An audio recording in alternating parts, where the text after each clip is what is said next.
Kaugnay sa pag-archive ng Senado sa impeachment case ni Vice President Sara Duterte, makapanayan po natin si UP College of Law Assistant Professor Paulo Tamase.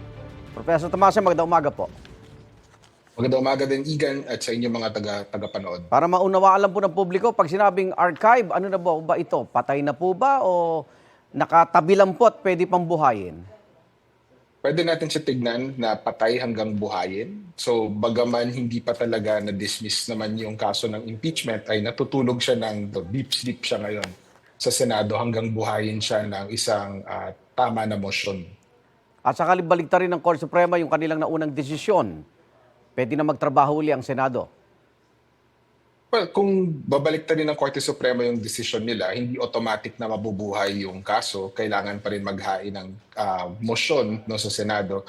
At isa ito dun sa mga napag-awayan o usapan nila kahapon no, base Opo. dun sa wording mismo ng resolution. Alinsunod ba sa konstitusyon itong mga naging desisyon ng Senado kahapon? Sa palagi ko, alinsunod siya doon sa karapatan at kapangyarihan ng Senado bilang isang institusyon. Ngunit hindi siguro to alinsunod doon sa prinsipyo ng pananagutan at pagbibigay ng espasyo doon sa Supreme Court upang mabigyan muna ng second look yung desisyon nila doon sa Duterte versus House of Representatives. Opo. So ano ang mga susunod na hakbangin ng Senado na aabangan ng publiko? Sa ngayon, no, wala tayong inaantay mula sa Senado dito sa impeachment. Opo. Sa kasalukuyang impeachment, inaantay natin yung gagawin ng Korte Suprema.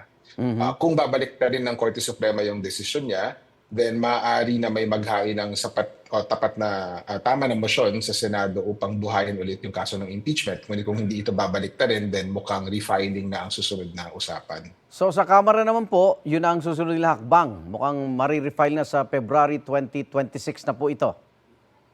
Kung hindi po babalik na rin ng Korte Suprema yung decision nila sa Duterte versus House, mukhang refiling po ang susunod na mangyayari sa House of Representatives.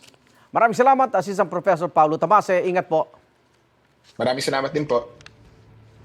Igan, mauna ka sa mga balita, mag-subscribe na sa GMA Integrated News sa YouTube para sa iba't ibang ulat sa ating bansa.